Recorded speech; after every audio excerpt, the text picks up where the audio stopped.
Venezuela's Attorney General Tarek William Saab offered a balance on the management of the Prosecutor's office during the last month. The northern population of the Gaza Strip is suffering a severe crisis due to the decrease in the flow of drinking water following the shutdown of the desalination plants. And the Democratic Republic of the Congo denounced the violation of the humanitarian truce with Rwanda in the North Kivu province.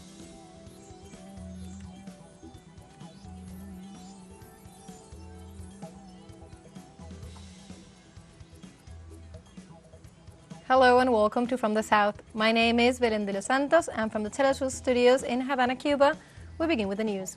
Venezuela's Attorney General Tarek William Saab offered a balance on the management of the prosecutor's office during the last month.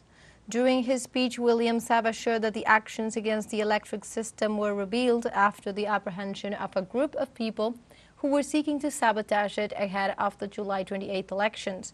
The Attorney General added that together with the Bolivarian National Police, the prosecutor's office developed investigations into a group of subjects directly linked to the leaders of the extreme right, with an epicenter on the states of Mérida and Táchira, in addition to the capital, Caracas.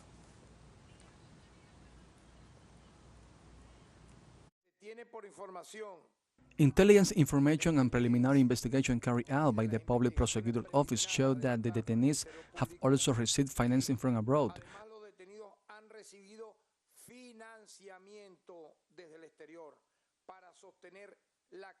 To support the campaign of a sector of the neo-Nazi far right that is using the election to a climate of terror.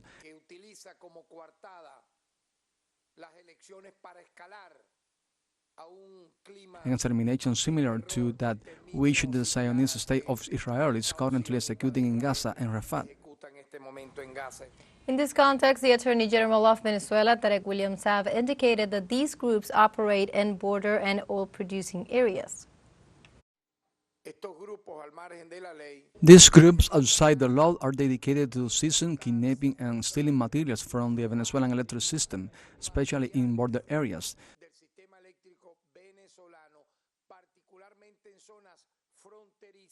The most recurring areas, Zulia and Táchira, but they are not the only ones in oil-producing areas such as Monedas and Anzoátegui.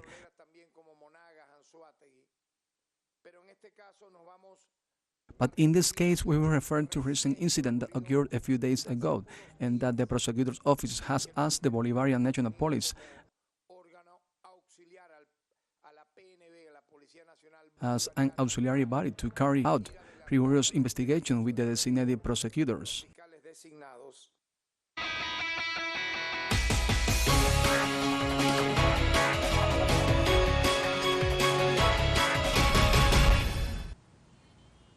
And we continue in Venezuela. President Nicolás Maduro reiterated his condemnation against attempts by the Venezuelan extreme right wing to generate violence in the country. The president called for the preservation of peace in the face of the conspiracy plan sponsored by the extreme right wing. The statements took place after the recent declarations of the former Colombian paramilitary commander Salvatore Mancuso, where he revealed links between factors of the far right wing and paramilitary groups to plan fascist actions in the country. In this context, the leader assured that the strength of the people will succeed in defeating any attempt to undermine the peace in Venezuela.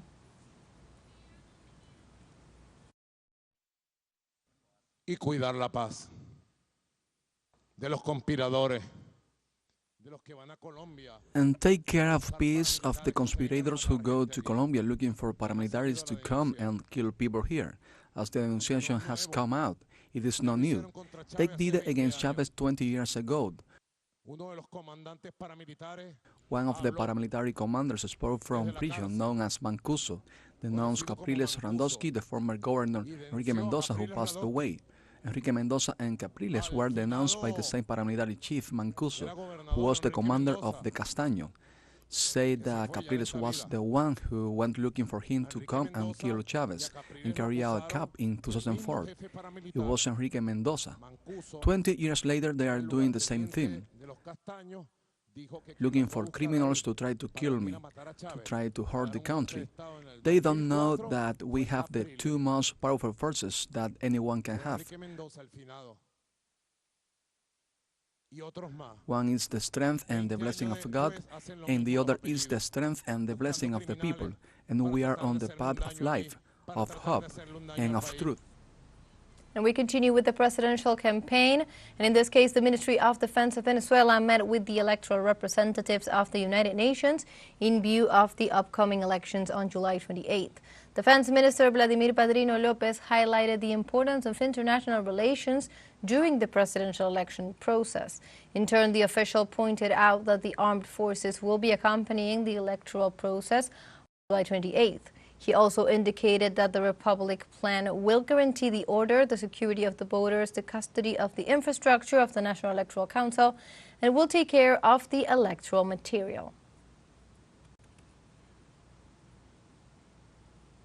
In other news, Colombian Prosecutor Luz Adriana Camargo and Venezuelan Prosecutor Tarek William Saab discussed a cooperation mechanism to control paramilitary threats in their countries. The head of the Venezuelan Public Prosecutor's Office reported on the telematic meeting with the Colombian counterpart and members of their respective offices. William Saab informed they discussed international criminal cooperation mechanisms for the exchange of information on the denunciation made by the Colombian paramilitary group, which claimed to have been contacted by the Venezuelan extreme right to carry out terrorist actions in the electoral context. Both offices agreed to mutual legal assistance regarding 6 items, one of them related to the creation of a joint investigation team.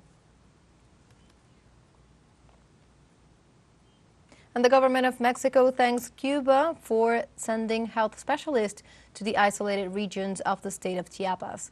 President Andrés Manuel López Obrador thanked the Cuban government for sending around 1,000 specialists in different areas of medicine in spite of the economic blockade that the island suffers. He also added that the professionals would be collaborating in the regions of Guadalupe, Tepeyac, and Benemérito de las Américas in Chiapas. He also rejected the economic blockade of more than 6 decades established by the United States against the Cuban people. On Thursday, the President of the United States, Joe Biden, failed to convince the crowd and viewers when speaking at the NATO summit to reassure voters of his suitability to defeat Trump in the upcoming November elections. Following the rejection of 13 congressmen from his party, a historic drop in polls, and the withdrawal of important contributors, Biden tried to reassure the masses. This way, he made a detailed account of his medical checkups, reiterated that he would go ahead in the race because he had already defeated Trump and is confident in doing it a second time. Regardless, a poll released at the end of the press conference showed that 63% of voters rate both candidates as disgraceful, as concerns remain for the president's fitness to serve a second term after committing serious errors during his statements. Look, I wouldn't have picked Vice President Trump to be vice president, but I think she was not qualified to be president. Now I want to hand it over to the president of Ukraine, who has as much courage as he has determination. Ladies and gentlemen, President Putin. President Putin. He's going to beat President Putin. President Zelensky. I'm so focused on beating Putin, we got to worry about it. Anyway. In this context, and despite the mix-ups, the U.S. president referred to his neurological checks to reassure the public. I've taken 3 significant and intense neurological exams by a neurologist. In each case, as recently as February. And they say I'm in good shape, okay? Although I do have a little problem with my left foot because it's not as sensitive because I broke my foot and didn't wear the boot. But I'm good. I'm tested every single day about my neurological capacity to do decisions I make. And now let's take a short break, but remember you can join us on TikTok at teleSUR English, where you will find news in different formats, news updates, and more. Other stories coming up. Stay with us.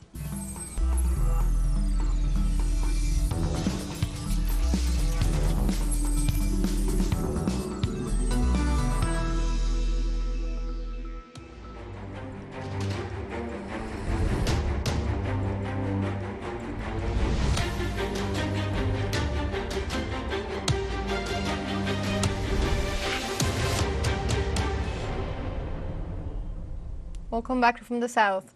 The northern population of the Gaza Strip is suffering a severe crisis due to the decrease in the flow of drinking water following the shutdown of desalination plants.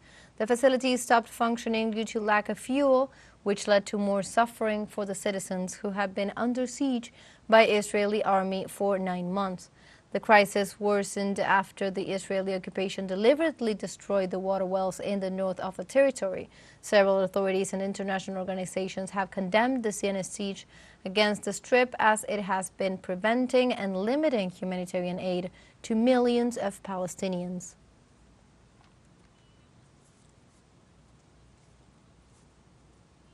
In this context, the World Health Organization demanded on Friday more medicines for the Gaza Strip, after warning that only 5 truckloads of supplies have entered the territory. The Director General of the organization, Tedros Adhanom Ghebreyesus, said that 34 trucks are stranded in the Egyptian city of Al Arish, and another 40 are waiting in the Ismailia to transfer their cargo to the Palestinian territory. Therefore, he called for the immediate lifting of restrictions on the entry of supplies into Gaza, since the Israeli army is blocking the Rafah crossing, which connects the Palestinian territory with Egypt. And the Israeli occupation army withdrew from Juhaya in Gaza, leaving a fully inhospitable area and more dead and injured among the devastated civilian population. This while keeping up a harsh offensive on the edges of the Strip that has forced residents to move towards the region's center. When the Israeli army went in and out of Shujuraya and we returned to our homes, the destruction wasn't of this magnitude, but this time, when we returned, there was a full devastation. All houses were torn down. I don't want to go southward. I want to stay here, in my city, and I hope that as soon as possible the southern people return to the north and this war ends. On Thursday, the United Nations condemned Israel for maintaining the blockade on humanitarian aid to the Gaza Strip. In this sense, the statement stresses that 90% of the population of this region is exposed to most severe levels of hunger. Precisely, according to official figures, more than 20 children under the age of 10 have already died of starvation, and thousands are suffering from different degrees of malnutrition. On the other hand, the World Health Organization said that only 5 trucks carrying aid have been allowed into the country last week. And in this context, the Palestinian resistance movement assured that the Israeli Prime Minister Benjamin Netanyahu is personally responsible for the failures in all negotiations attempts. Hussam Baradan, an official of the Palestinian resistance movement, stated so to a Qatari media outlet and granted that all sides involved are aware of it. Braden explained that all ceasefire negotiations, including the current one, have been disrupted by Netanyahu and his right-wing cabinet.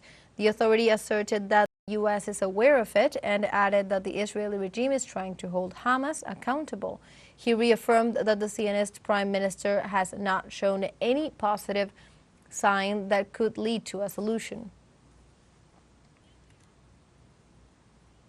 And the judge of appeal in the Supreme Court of South Africa, Nambita Nambusa, said that almost nothing will deter the Israeli offensive against Gaza.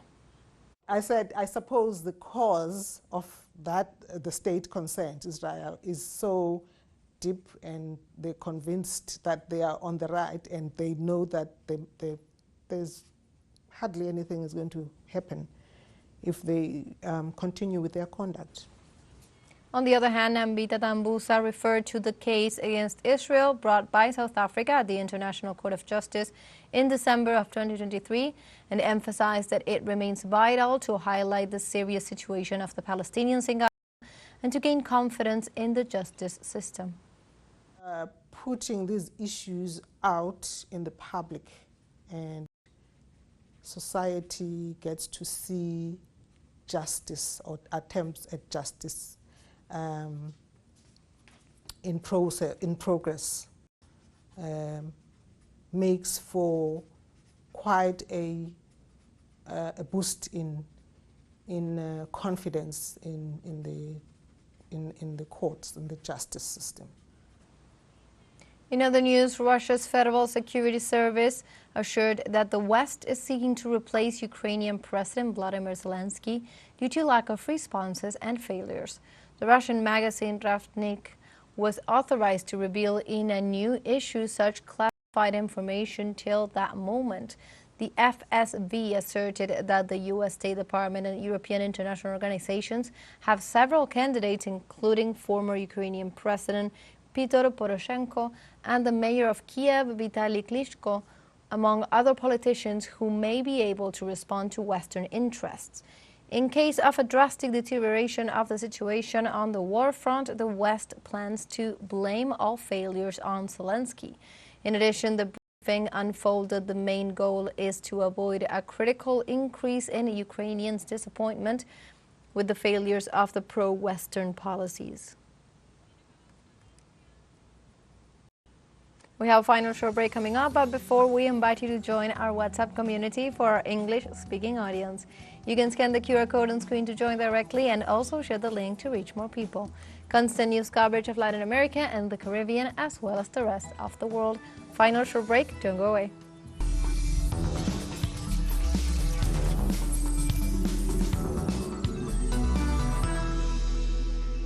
Welcome back to From the South. The Democratic Republic of the Congo denounced the violation of the humanitarian truce by Rwanda in the North Kivu province. In this sense, a Congolese army spokesman criticized the recent attacks perpetrated by the Rwandan military. The official affirmed that they increase the humanitarian crisis and make the access of aid more difficult.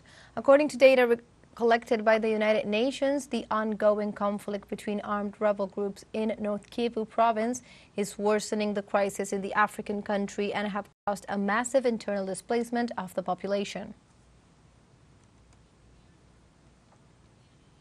In Niger, authorities declared a curfew in several cities after a mass escape of inmates from a maximum security prison was confirmed. This way, an unspecified number of prisoners escaped from the high-security prison of Koutoukale, located about 50 kilometers northwest of Niamey in the region of Tillabéri, southwest of Niger. According to local sources, the detainees managed to take control of the penitentiary institution during a riot, later escaping from the premises. In this context, the government has imposed a curfew on the Tillabéri region and a blockade on the whole area, with active search operations underway. The prison is known to be the place of confinement of numerous members of terrorist groups.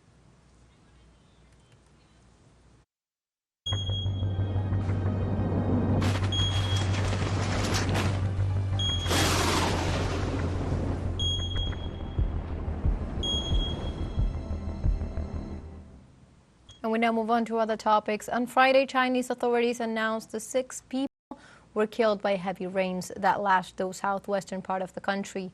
In this sense, according to local media, the county of Xinjiang, near the megacity of Chongqing, has been facing a severe storm since Wednesday, with around 7,000 people affected by the rains and more than 100 ordered to evacuate. More than 250 millimeters of precipitation have been recorded, the highest daily maximum on record. China is suffering a summer of extreme weather conditions with torrential rains in the east and south, while much of the north has been hit by a heat wave.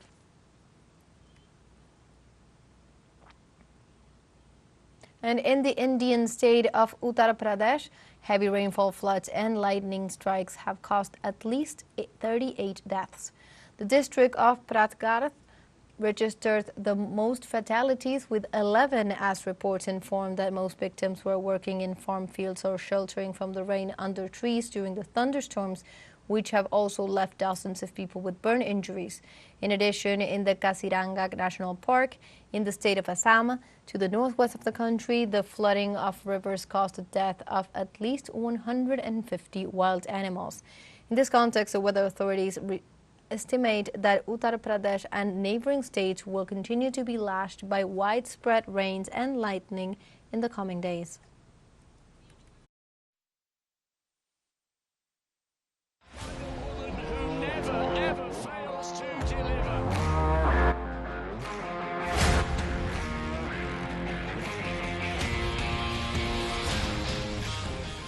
Now we go to Germany, where the UEFA Euro Cup final will be played on Sunday, and where one of the best players of Spain, forward Dani Olmo, emphasized his commitment to bring the trophy home. Yeah, well, England have shown we have a unique opportunity in front of us, and we know it. We are one game away from glory, and we are highly motivated for it to come now. Meanwhile, England has one of the most talented young players in world football today, and there is no doubt that Jude Bellingham could carry his team on his shoulders into their first UEFA Euro Cup. Jude Bellingham plays as a midfielder for the England national team and is considered one of the best players in the world. He is known for his technical abilities, tackling, vision, and finishing. In 2023, he won both major awards for male footballers aged under 21, the Golden Boy and the Copa Trophy for the world's best over the previous season. Bellingham represented England at under 15, under 16, under 17 and under 21 levels. He made his first appearance for the senior team in November 2020 and represented the country at the UEFA Euro 2020 and 2024, as well as the last World Cup. And like this, we have come to the end of this news brief. You can find these and many other stories on our website at telesurenglish.net. And also join us on social media. We are on Facebook, X, Instagram, Telegram, and also on TikTok. For TeleSUR English, my name is Belén de los Santos. Thank you for watching.